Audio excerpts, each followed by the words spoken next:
Hello, we're going over how faster than the speed of light works. It's pretty much a high speed velocity for acceleration in the nearby area.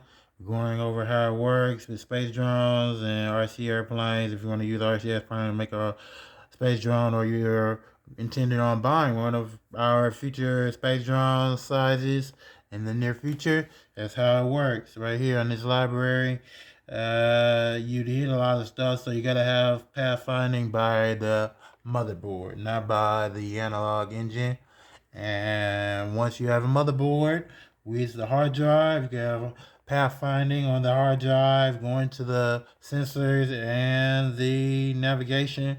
Since you may be going point to point, if you're not going point to point, roam to roam, and you're roaming around, then you're gonna need a high speed pathfinding, trap finding solution such as A star or modifying that library. Yep, thanks.